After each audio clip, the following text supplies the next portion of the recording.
Oh, difficult question. What makes Kohorta better? Training smarter, not harder.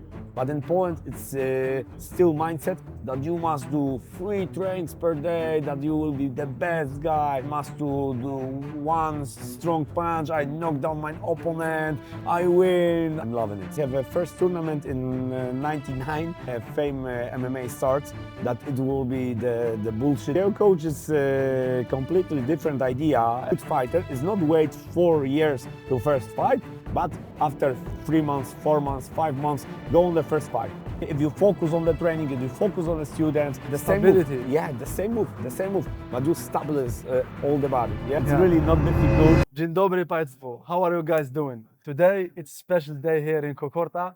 We are celebrating the 18th birthday of Kohorta. That's why I'm today joined by Grzegorz Waligóra, who is the founder and owner of this gym. Grzegorz, thank you so much for agreeing to make this video with me, and thank you for creating Kohorta. It's been 18 years. If it was a boy, he's already old and he's adult. So how do you feel? I feel good. I feel good. I start leading the training in Kohorta when I have 70 years old. So I was so really, young. really young. So now I feel the adult second time Wow. because it's a long time. It's more than half my life to leading the club. And where did you start your first training? It's crazy because my friends call to me and say, "Hey, Grzegorz, could you lead the training for us for group 5 people?" I said, "Okay, it's no problem." And I start to lead the first training.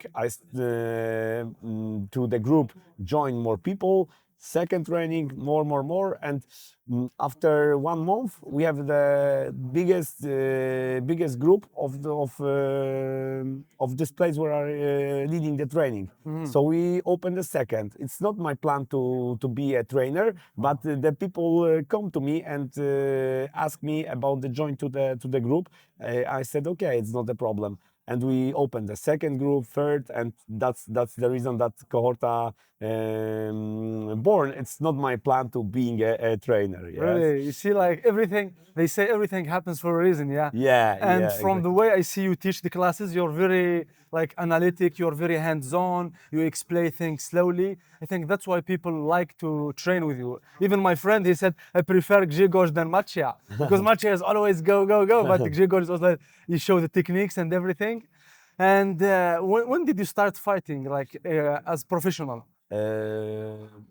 Thank you for this introduction me because yes, that's I think when I started leading the training, that was the reason that people coming to me because 8 years ago, Muay Thai trainings looks in Poland completely different.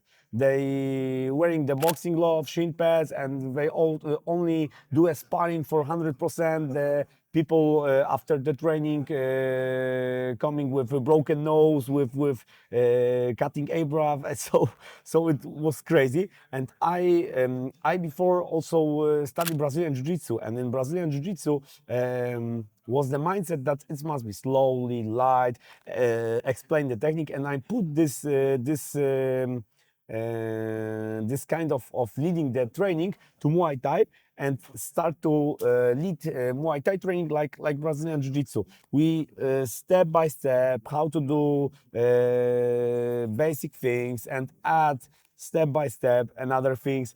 And that's the reason that I think that people love to train in Kohorta, because I'm also teach another trainers to lead the training like that. Second question about start the professional fight. I think I start professional fight when 2010, something like that, I think. But I have a first tournament in 99. It was a karate tournament. I was second in karate tournament. In 2004, I decided to start training Muay Thai, Brazilian Jiu-Jitsu. I take a part in competition in 2005.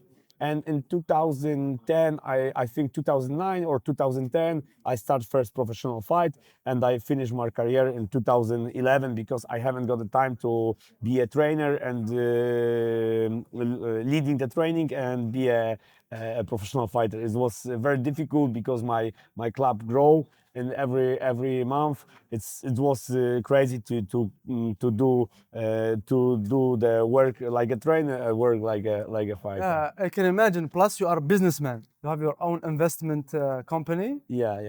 and you are a co-founder of the KO Coach. Yes. Can you Yes. tell us a little bit about KO Coach? Yes, of course. KO Coach is a completely different idea how to lead a training. I think about the training in boxing or Muay Thai. We can't measure anything in Muay Thai and boxing because, for example, if you running, if you do a run for 100 meters, you can check your distance, 100 meters, you check your time, you check your heart rate, and you know about the where when The you do the progress. performance. Yeah, when you do the progress, when you don't do the progress. And here in the martial arts, you only can keeping the focus meets and your trainer goes, oh, you can today you can great work. Yeah. But the KO Coach is the first device that you have measure power, heat length, frequency, rate force to frequency, a lot of information. We cooperate with the university in Katowice, in Wrocław, and we create new data that's never been before in martial arts. So it's something new on the Polish, European, and the world market. So I think this is the future. It's the future. And did you use it to prepare for a fight, an upcoming fight? Yes, of course. I preparing professional fighters. I preparing the amateur fighters. I preparing the freak fighters to fight. So it's a lot of information because it's completely different than normal training. So of course I use it every day to take a data from my fighters, and I know in which type of training is for them good to do a progress. Yeah. You said something about fame freak fighters. What Yeah. do you think about that actually? It's crazy, yeah. Yeah, You have it's, fame MMA, so Yeah. It's crazy. It's crazy. But I was thinking when Fame MMA starts that it will be the bullshit. Will be the worst thing to MMA. Yeah. Yeah, because when I coming from to the my sponsor, I said, okay, we are the MMA and Muay Thai club. We have young people who training a lot. They said always, oh, no, MMA, it's fighting in the cage. They fighting a lot of blood. No, it's not for us, not for us. Karate, football, okay, we can sponsor this sport, but not MMA. And I was thinking that when we do Fame MMA and I come to my sponsor, then people said that okay, it is a cage and the pathology. No, we don't want this. Yeah, and it was completely different because my friend who training normally in my group come to me that he wasn't on the Netflix program, and it was Love Never Lies, something like that, and he won this program, and he fight in Fame MMA, and he's asked me about the preparing him to this fight. Yeah, I agree, and I see how it's work. A lot of people by watching Fame MMA start to watching another federation, and it's good. I was thinking that it will be not good, but it's in the end of the day, it is good because more people know about the MMA, about the Muay Thai. So I know that sometimes it's crazy because I can see what the people do in the octagon. Yeah. But in the end of the day, a lot of people know more about the MMA, about the Muay Thai. So It's good. So it's good because it brings more people to the game. Yeah, exactly. I was thinking that it will be completely different, but a lot of people coming from Fame MMA to KSW, watching KSW. So, in my opinion, it's good. But I will be honest. On the first Fame MMA, I was it's the bullshit. I don't want to see this. But after I don't know, 10, 11 events, I said that, okay, I see that people coming to my gym because they watching Fame MMA. After that was coming to me Andrzej. Andrzej asked about the fight. I agree. So now I'm the trainer of the one of the biggest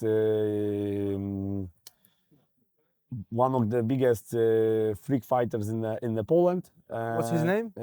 For example, I prepare Patryk Bandura to fight with Tomek Adamek. It was a crazy fight because the guy who never was the professional boxer fight with guy who was the legend in Poland. Yeah, so because Tomek Adamek is one of the 5 guy who's the legend, the boxing legend in Poland. So it for the people it was crazy because the normal guy fighted in this with Tomek Adamek, and when we came to the octagon with the another trainers, we said that guy we live in a simulation. We live in a simulation because it's impossible. Yeah, that you stay next to freak normal guy, normal YouTuber, fighter. to professional fighter on the Highest level. Yeah. Speaking of that, yesterday Jake Paul Yeah. fought AJ. Yeah. Man, but I can and you need to give him credit because he went against the best one of the best heavyweights. Yeah. And he stood like 5 rounds. Yeah. It's a big thing. Yeah. It's But a big thing. Yeah. I think they fight for the money. I mean, for sure, because it's impossible to just risk your life like this. I think it's good. So it gives people more chances to maybe fight the legends. Like for example, he fought Mike Tyson. What do you think about that? When he fought Mike Tyson, because Jake Paul, he fought Mike Tyson. Yeah. I saw this fight, but I don't thinking about that because I have a lot of my fighters. It's good for sport, but I don't focus on that. Yeah, so it's good that people fight. Of course, Mike Tyson was the good fighters, but 20 years ago or 30 years ago, He's 60 years old. Yeah, yes, it's an old guy, so it's crazy. But if people want to watching it, if people want to fight together, if it's good for the boxing, it's for me it's okay because I'm no one to say what you should do, what the Mike Tyson should do. It's him life, and if he decide that fight and he's satisfied from the fight, it's good. You are one of the first guy who adopted MMA in Poland, actually. Yes. How do you compare it to the old days of Fedor? Do you know Fedor? Yeah, of course. The first time when I see MMA fights, it was Fyodor Emelianenko. It was Antonio Rodrigo Nogueira. It was Mirko Krokop Filipovic. I'm download the Pride fight. Yeah. It was for me. When I was the young guy, I watched this video, and I want to be like them. Yeah, and it was the reason that I start to training MMA. It's like you said, it's not a popular sport. I train MMA in 2004. It was completely beginning of MMA in Poland. The first KSW event start in 2004. The first MMA event in Poland was in 99 or 2000, something like that. So after 4 years after it's starting in Poland, I start training MMA, and also the same situation was in Brazilian Jiu-Jitsu. When I start training Brazilian Jiu-Jitsu, the purple belt is the highest Brazilian Jiu-Jitsu belt in Wow. Poland. So it was crazy because now we have thousands of, I think it's thousands of black belt in Poland, and this purple belt is nothing right Nothing, now. yeah. Yeah, but before it was crazy. It was crazy. Speaking about black belts, you yourself are black belt in BJJ, Yeah, yeah. and also you're a coach. You are a coach on standing. Yeah. So, what do you think is the best, like in terms of starting out as a martial artist? Is it the ground game, BJJ, wrestling, or standing up, boxing, Muay Thai? It's difficult to say. It's difficult to say because you must find your own way. Yeah, because I think that Muay Thai is not for everyone, and also Brazilian Jiu-Jitsu is not for everyone. So it's difficult to say. Which way is the best to start? You must coming on the Brazilian Jiu-Jitsu class. You must coming on the Muay Thai class and compare what is the best way to start, because it's completely different. Here in the Muay Thai, it's easier to go to the high level, yeah.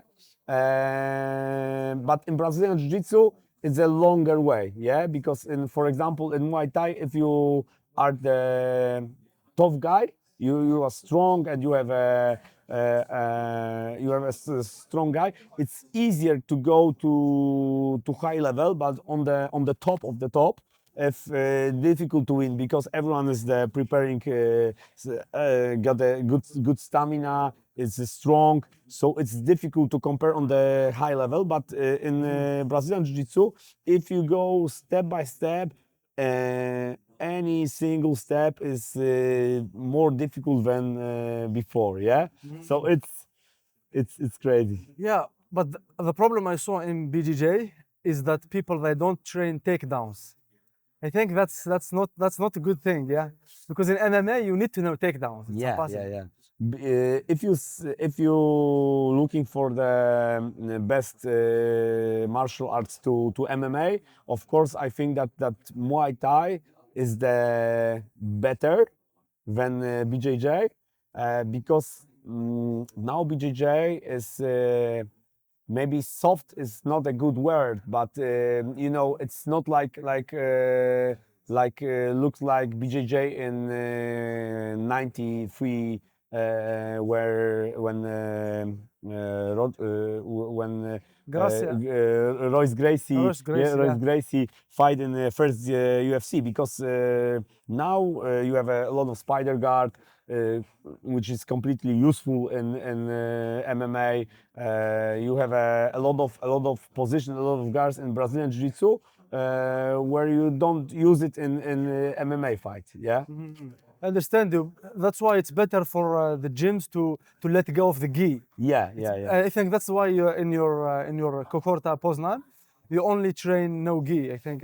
No, we start also do the gi. We also do the no gi. But you have the right on when we start. We do more no gi. Yeah, it was two reasons. First reason is that Andre, who lead the trainings, is a perfect no gi fighter. And second thing, it's easier to invite the people and showing them technique without G. And third thing is the people from MMA also coming to the classes, because they use technique where they use the same in MMA. Because if I grab you for the G and I start to I try to do the same in MMA, it's impossible. It's impossible. It's Okay. impossible. You can grab his head. That's all. Yeah. So here in Poznan, Yeah. we have so many MMA gyms. We Yeah. have Ankos, Czerwony Smoke, we have Avangarda, and we have Kohorta. Yeah. What makes Kohorta better? I think that we don't go to our students and try to do how to say that every student must do the same, yeah. But we look on the students, and I see that okay, he's a good ground game, So we will be find in the stand up only to do the takedowns and work in the ground. Okay, we have a good, for example, good Muay Thai fighters, and he want to become MMA fighters. Okay, so we try to defend by takedowns. Okay, we have another. So we don't only, okay, we are the, for example, gym. We only do boxing, takedowns, and ground and pound for everyone. Yeah, and of course it's the students who it's good for them. Okay, but more of the students, for example, if you have a good stand up, you must do takedown and ground and pound. It's not make sense if you want to if you are the good in a stand up. So we focus on good sides of our fighters and try to develop the good sides, and we try to watching every fight and thinking what you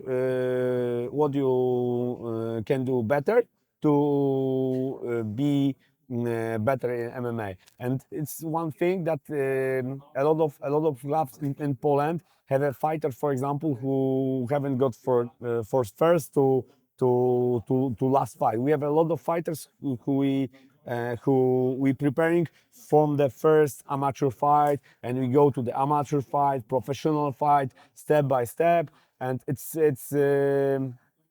it's more difficult than get the fighters and try to do push it in one way. Yeah. I understand. And I noticed one thing in your in Muay Thai, that each 6 months the coaches pushes people to go to competition. Yeah. Is this a plan that you thought about? Like you need to test your students each 6 months. You need to go to a knockout art. Knockout, yeah. We create the knockout art league because I'm also the creator of the Mutar League. Yeah, we start 11 years ago to lead the knockout art group to create this competition. And in my opinion, the best way you can being a good fighter is not wait 4 years to first fight, but after 3 months, 4 months, 5 months, go on the first fight. I know it's a tough, but so we create the C class. It's an IFMA rules. It's normal rules. We haven't got a C class. We also have a and B class. And C class is our idea to wearing not 10 OZ gloves, but 60 OZ gloves. So it's more.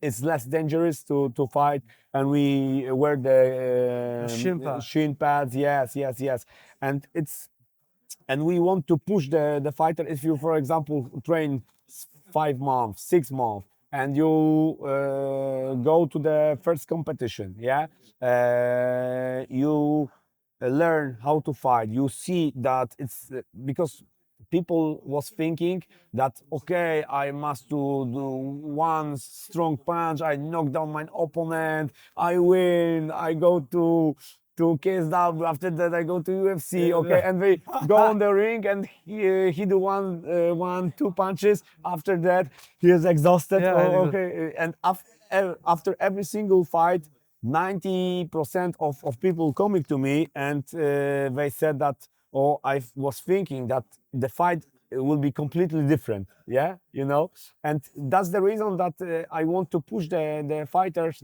after 6 months ago, about after 5 months ago.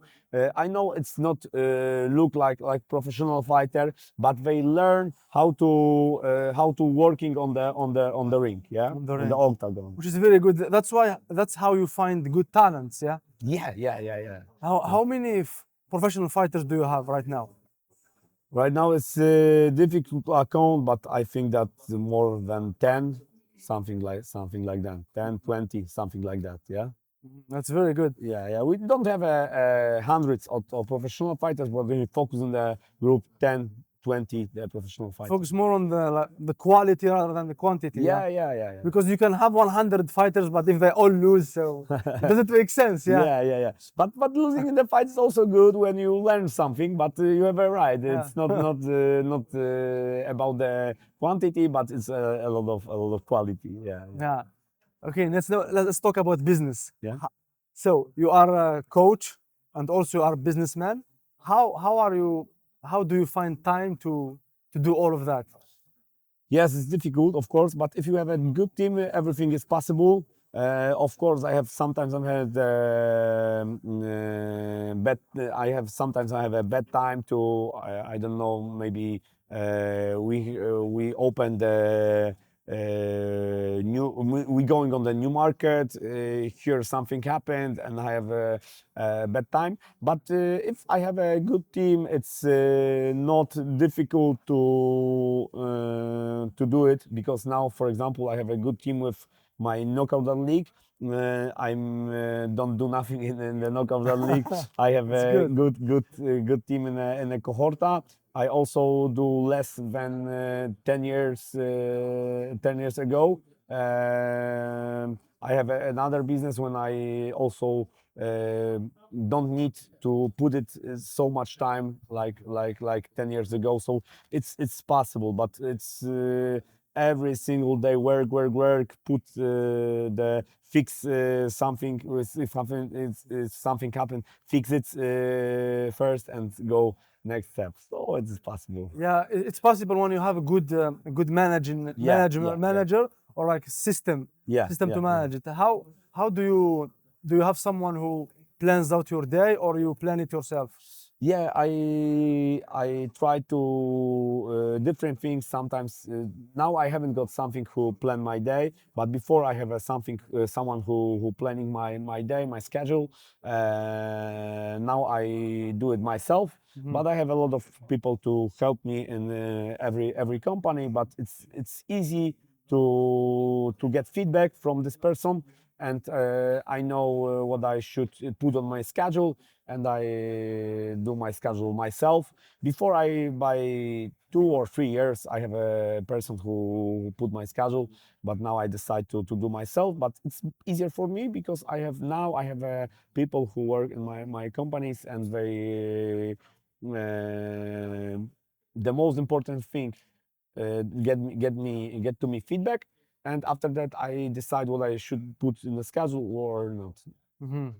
That's very good. That's very smart. And let's talk about how many gyms do you have currently? Now we have a three gym.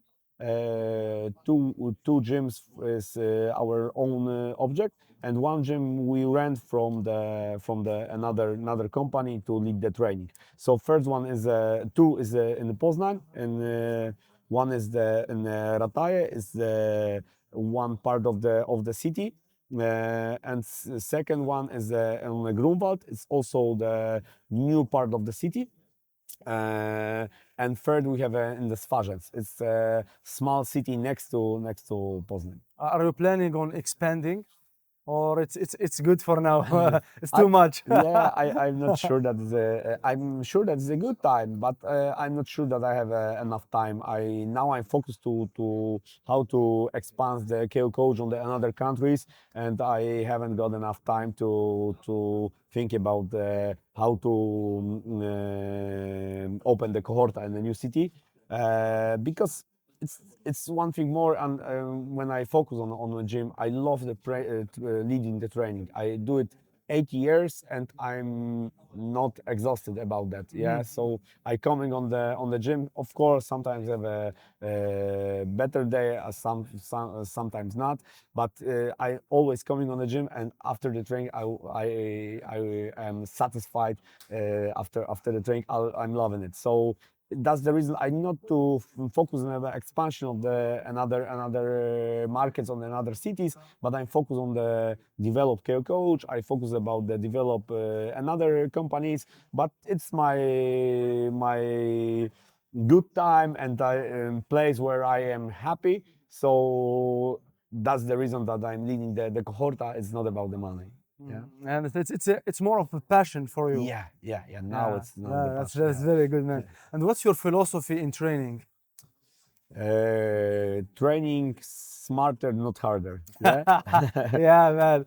Because you have some very good training methods, especially like the standing ball, stability ball. Yeah, It's yeah. the first time I've ever seen it in MMA gym, and it's very good because it protects your knees, Yeah, yeah, yeah. especially for Muay Thai fighters, you know. Yeah. Because 10 years ago, maybe 10 more, something like 10, 15 years ago, my wife, because she is a very good fitness trainer, mobility trainer, and she started leading the mobility training in Poland. It was something new in Poland. And I talk with fighters, come to Dagmara classes, to mobility training. Mobility training is for girls. For girls. I want to boxing. I want to do the tough training, not for girls. What is it? Yeah. Yeah. And it was crazy because 5 years later, everyone do the same, like Dagmara said. showing. She knows better. Yeah, she know. Yeah, but you know. 10 years ago, you see the woman who showing something difficult things. That's not for me, yeah. And now everyone do it. And I also looking for the better way to do interesting warm up and do a good warm up for your whole body to thinking to things what we will be doing. Yeah, so it's also I think good for people because you warm up all body, not like running around and okay, that's all. But for example, in the ball, if you push the ball, you working like in boxing, yeah, the same move, Stability. yeah, the same move, but you stabilize all the body, yeah. And after and if you wear the gloves, you do the same move, yeah. So it's also good. The same stability for the knees, like you put the knees on the ball and you doing exercise with balls, yeah. And it's also good to stabilize your hips, to stabilize your knees, yeah. So I think it's very important. So training smarter, not harder. I think right now is the best things what you should do because, for example, in United States it's normal, but in Poland it's still mindset that you must do 3 trainings per day, that you will be the best guy. It's crazy because it's not make sense. If you train smart, you know you don't need training too much, yeah. And what's the hardest part of being a coach? Hardest part of being a coach? Oh, difficult question. I don't expect this question. Students who don't understand. Yeah, I don't know. I think the work of trainer it's not difficult. It's Yeah. really not difficult, but you must put a lot of heart to your student. It's the most important thing. If you did the training like okay, go around the mat, okay, warm up, okay, it's not good for you. It's not for your student. It's not good. When you training, leading the training, you are happy. It's the most important thing. If you're happy, if you focus on the training, if you focus on the students, if you focus on a good how to say Good routine. good routine and good. For example, if your student is a good boxer, if you focus on the learning to how to go up with him boxing skills, yeah. If you, for example, your students lose because they get too much kick, and you focus on the The kicks. yeah, block 2 kicks, yeah. So if you thinking about the training and you thinking how to develop your fighter, how to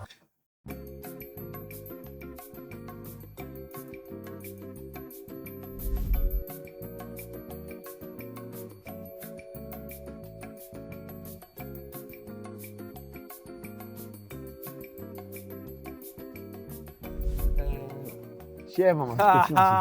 Siema, Maciusiu. Cześć. Cześć, cześć, Nice to cześć. see you. Czekacie na muzykę, tak? Tak, czekam. Yeah, check. Yeah.